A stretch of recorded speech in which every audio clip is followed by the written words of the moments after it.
So I've just got 5 questions for you. The first one is, what leadership philosophies did you follow when you first gained a leadership position, and are they the same as those you have today? Right, okay, good question. I think for me, my philosophy when working with people and in leadership position has always been very relational, and I think the foundational piece for me is trust and open communication. And with that, once people that we're working with know that you have their best interests in mind and that you really do care about them and that you really are working towards the best interest of the group, and for us here particularly our students and our university, and they're valued, that's when you get the best out of people. Mm-hmm. And so that's always been my approach from the beginning, and I don't think that it has necessarily changed over the years.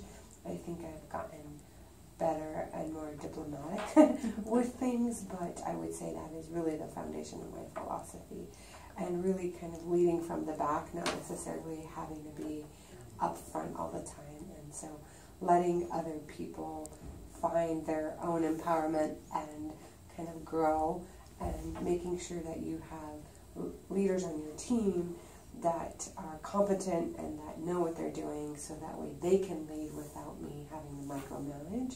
And I see my role as supporting and helping them do what they need to do in terms of just providing resources, providing higher administrative support, guidance, and really just kind of mentoring and letting them grow into their role and letting them. Second question, after attending leadership conferences and trainings, what's one leadership method or philosophy that you've wanted to implement but have struggled with? Right, okay. So I think for me, the idea of progressing forward and kind of meeting the students where they're at, and not always doing what we've been doing for years and years and years. Mm-hmm. As a newer person on our campus, trying to bring our technology side of the house up to speed through our Vandal Star software system, knowing that this is a tool that can really help serve our students, where ultimately the goal is to retain and graduate our students, and also open communication across campus where there's been fractured communication based on structure. And so hoping to implement this new tool or this new software to help with those has been a challenge, because people, it's hard for people to change, and the newness of things can be scary. And this is a super heavy lift, and it includes everybody across the university, and so it takes time and getting people on board, and then there's the technical side of it. So most importantly, we got to get faculty to buy into what we're doing, otherwise it's not going to work. And so that has been my greatest challenge, is really getting faculty to give it a shot and try it out, and hopefully they like it when they do it. Mm-hmm. But yeah, that has been a challenge. But knowing that our ultimate goal is to serve our students better, and if we can get people on board and utilizing the tool and the software, then our students are going to be served better. Yeah, thank you. Number 3 is, what is your overall outlook on the way leaders are leading today, and has it become more negative or positive over time? Right, and I think I could speak to just higher ed leaders, I think, because that's what I've been in my entire career. Mm-hmm. I really believe that leaders have a inherent, drive to do, they have good intention, and they have a drive to do what is best for the university. But how that plays out is tricky, and it's different for everyone. Mm-hmm. And so, with that being said, witnessed some more kind of top-down administration, which doesn't always go very well, and that is partly due to the fact that there's so much pressure to increase enrollment and to retain our students, because that ultimately ties back to funding and money that allows our university to run. So I think there's some external pressures that have influenced how leaders are now leading, where it may not be the way that they want to lead, but they're almost forced to lead in this manner to create change and to meet our goals. Is that? Yeah, and then so just over time, that's kind of how it's evolved. Yeah, I really feel like leaders have good intent, because it takes a lot to be a leader, and you're in positions, you have a lot of responsibility, and we're doing it because we want to move the university forward and support our students and support the staff that we're working with, and be of service to people.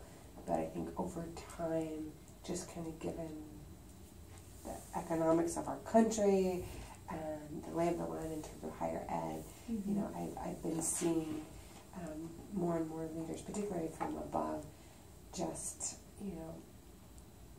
leading kind of top down and it not working, and also maybe not investing in staying at a university for long term when things get shaky, and then they up and leave, and so that creates a whole other cycle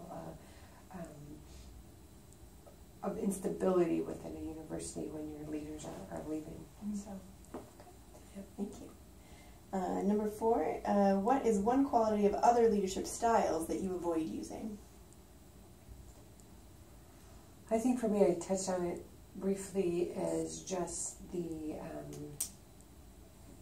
approach of kind of the top-down approach, the micromanagement approach, the leading from a front, and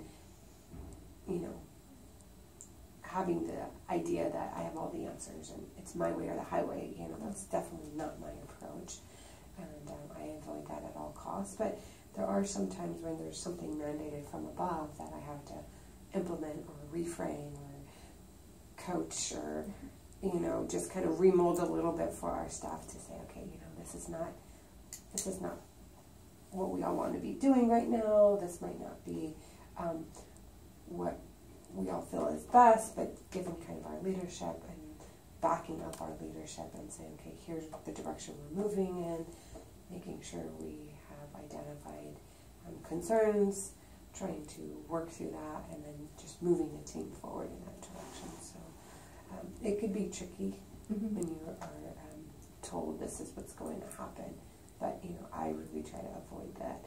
I really like collaboration, group discussion, letting other people kind of lead and take the role.